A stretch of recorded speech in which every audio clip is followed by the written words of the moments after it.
और रविशंकर दत्ता हमारे साथ मौजूद हैं। छत्रधर महतो ये वही नेता हैं रविशंकर जिन्हें दीदी का दूध भी कहा जाता था। देखिए, छत्रधर महातो पहले माओइस्ट था। माओवादी का जो जितने भी सारे लीडर्स थे जंगल महल में, उसमें फ्रंटल में छत्रधर महातो थे। ममता बनर्जी को 2009 में इनके साथ देखा गया था और बंगाल के जितने ये जमी आंदोलन के जो नेता थे वो ये थे। अब उसके बाद जब किशन जी जो कि कोटेश्वर राव थे, जिनका मौत हो गया बाद में ममता बनर्जी की सरकार आने में, उन्होंने जब ये राजधानी एक्सप्रेस को हाईजैक किया था उसमें छत्रधर महातो का नाम जुड़ा गया था। तो बहुत दिन छत्रधर महातो जेल में थे, लेकिन उनके बेटे जो है, उनके बेटे को सरकारी नौकरी मिल गई, छत्रधर महातो को नया घर मिल गया। इसके चलते छत्रधर महातो ने जो किया, उसके बाद जेल से रिहा होने के बाद उन्होंने तृणमूल कांग्रेस वहां पे ज्वाइन कर लिया। और लालगौर जो इलाका है, जो माओइस्ट इलाका है, वहां पे ममता बनर्जी ने छत्रधर महातो को एक फेज बनाया था वोट के लिए, जो वोटिंग कल हो चुका है।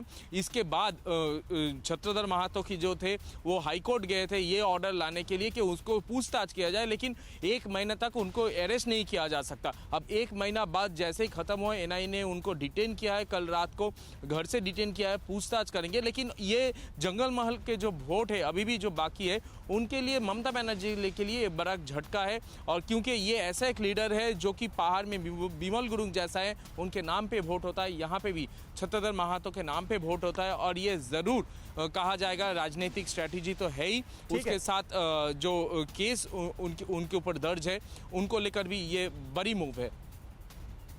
बादल देवनाथ साहब, छोटा सा जवाब, राजनीतिक स्ट्रेटेजी देख रहे हैं क्या?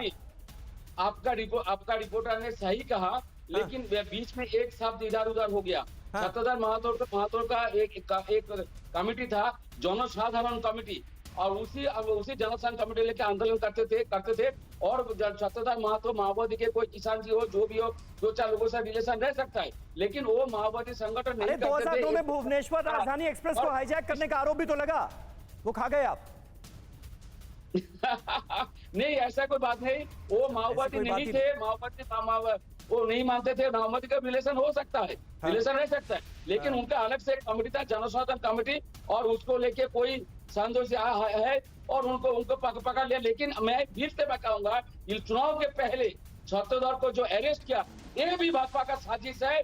और बिल्कुल, और कितना लोगों को, छोटा सा रिएक्शन जल्दी से, केंद्रीय जांच एजेंसियों के दुरुपयोग का आरोप एक बार फिर।